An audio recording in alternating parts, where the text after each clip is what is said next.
सर्वेशम स्वागतम। देखिए बच्चों, आज इस क्लास में हम आपको बताने वाले हैं एक क्वेश्चन आएगा आपका क्वेश्चन नंबर 7 पर। और उसमें आपसे कहा जाएगा कि एक कोई भी श्लोक की एक लाइन आएगी आपके लिए, उसमें आपको गणचिन्ह लगाने हैं और गणचिन्ह लगाने के बाद में आपको उसमें छंद का नाम भी बताना है।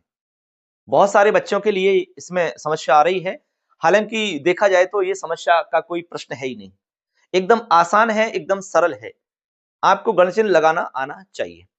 यदि गणचिन्ह लगाने में आपको प्रॉब्लम है तो आप कमेंट जरूर करें। मैं आपको अलग से एक सेपरेट वीडियो बना दूंगा जिसमें गणचिन्ह कैसे लगाते हैं एकदम आसान तरीका मैं आपको बता दूंगा। और गारंटी है, आप यदि उस वीडियो को देख लेते हैं तो गणचिन्ह लगाना आपके लिए बहुत ही आसान हो जाएगा। लेकिन आप एक बार कमेंट करके हमें जरूर बताएं, क्योंकि हम ये मानकर चल रहे हैं कि आपको गणचिन्ह लगाना आता है, कहीं कोई दिक्कत नहीं है। अब इसमें कोई लाइन मोस्ट नहीं हो सकती है, कोई श्लोक इसमें मोस्ट नहीं हो सकता है। आपको तरीका आ जाना चाहिए, गणचिन्ह लगाने का तरीका आना चाहिए। इसके अलावा छंद की समझ आपको होनी चाहिए। छंद की समझ का मतलब है कि छंद में आपको ये पता होना चाहिए कि इसका लक्षण क्या है, इसमें कौन कौन से गण होते हैं, इसमें कितने वर्ण होते हैं, ये आपको पता होना चाहिए। क्योंकि तभी तो आप छंद का नाम पता लगा पाओगे। सबसे पहले आपको बच्चों इसमें क्या करना है, गणचिन्ह लगाने हैं। ठीक है, गणचिन्ह लगाने के बाद में आपको देखना है कि इसमें कौन कौन से गण बन रहे हैं। उसके बाद में आपको देखना है कि ये गण किस छंद में होते हैं, फिर आप छंद का नाम लिख पाओगे। जैसे आपको एक उदाहरण देके हम समझाते हैं। जैसे स्क्रीन पर आप देख पा रहे होंगे, एक उदाहरण से मैं आपको समझाने का प्रयास करता हूं कि इस प्रश्न को कैसे करना है। प्रश्न आता है कि अधोलिखित श्लोकांशयो एकस्य गणचिन्हम प्रदर्शयन नाम छंदसा नामोल्लेखम कुरुतः। यानी गणचिन्ह प्रदर्शित करते हुए आपको छंद का नाम लिखना है। तो एक लाइन में आपको बता रहा हूं, बहुत ही प्रसिद्ध लाइन है, हो सकता है कि पेपर में आ भी जाए। त्वमेव माता च पिता त्वमेव, ये पंक्ति है। अब मान लीजिए पेपर में आपको ये पंक्ति आ जाती है, तो आपको करना क्या है बच्चों, आपको सबसे पहले इस पंक्ति को लिखना है।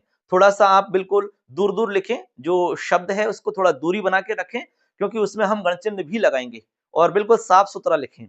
आपने पूरी पंक्ति लिख ली, उसके बाद में आपको क्या करना है, इसमें गणचिन्ह लगाने हैं। अब गणचिन्ह कैसे लगाएंगे, गणचिन्ह के लिए देखिए आपको पता होगा, जो हमारा वर्ण लघु है, ठीक है, या लघु मात्रा है, तो लघु मात्रा वाला जो वर्ण होगा उसके लिए हम आई का सा चिन्ह बनाते हैं। जैसे अंग्रेजी में आई हम लिखते हैं, उस तरह का चिन्ह हमारा बनेगा। और दीर्घ यदि है तो उसके लिए अंग्रेजी में जो एस का चिन्ह होता है, उस तरह का हमारा चिन्ह बनता है। केवल दो ही हमारे चिन्ह इसमें रहते हैं, आई और एस। इसी से हम पूरे चिन्ह लगाते हैं।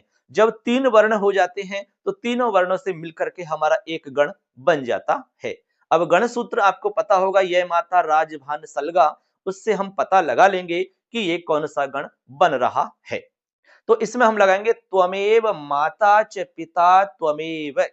अब देखिए इस पंक्ति में आप स्क्रीन पर देखेंगे तो सबसे पहले इसमें त्व आ रहा है, त्व। अब त्व आधा है तो इसमें आप आधा है ना, तो इसमें कोई भी तय में कोई वर्ण हमारा मतलब है नहीं पूरा कंप्लीट, इसलिए इसमें हम चिन्ह नहीं लगाएंगे।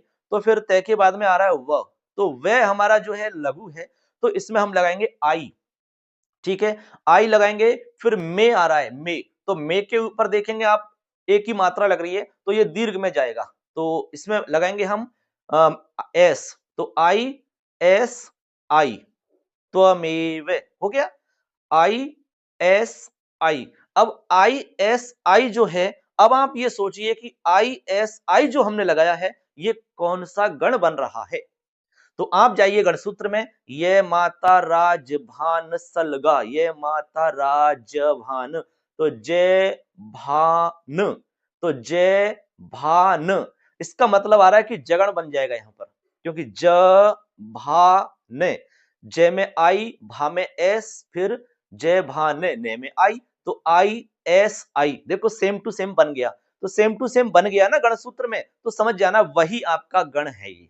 तो आई एस आई। फिर चलते हैं माता च, तो मां में देखो दीर्घ है, ता भी दीर्घ है, और च हमारा लघु है, तो एस एस आई, ये हमारा दूसरा गण बन के तैयार हो गया है। कौन सा गण बना, ताराज, तो तगण बन गया ये। ऐसे आपको पहचान करनी है, तो तगण हो जाता है। इसके बाद में हम चलेंगे पिता त्वमेव, पिता, तो पिता में पे में छोटी की मात्रा है ना, तो यहां पर लगाएंगे आई, फिर ता, बड़ा आ है ना, तो यहां पर आप लिखेंगे एस, तो आई एस, ठीक है, आई एस। उसके बाद में त्वमेव, तो फिर आप लिखेंगे आई, तो आई एस आई, फिर से आपका क्या बन गया, जगण बन गया। और फिर लास्ट में आपको क्या मिलेंगे, दो गुरु मिलेंगे। अब दो गुरु मिलेंगे तो त्वमेव, तो मे में तो दीर्घ आ रहा है इसलिए गुरु हो गया, लेकिन व जो है वो व तो गुरु नहीं है, फिर भी हम उसको गुरु मानते हैं। हमने आपको नियम बताया था कि आवश्यकता के अनुसार हम अंतिम जो चरण है हमारा, चरण के अंतिम वर्ण को हम लघु या गुरु मान सकते हैं आवश्यकता अनुसार। अब हमें यहां पर आवश्यकता है कि अंतिम वर्ण हमारा गुरु होना चाहिए, तो गुरु मान लो ना, कहां दिक्कत आ रही है बच्चे आपको, क्योंकि नियम है छंद में, हम उसको गुरु मान लेंगे, तो हमारे अंतिम जो वर्ण है दोनों गुरु हो जाएंगे। तो इस तरह से हमने आपको इस पूरी लाइन में आपको चिन्ह लगा के बता दिए हैं।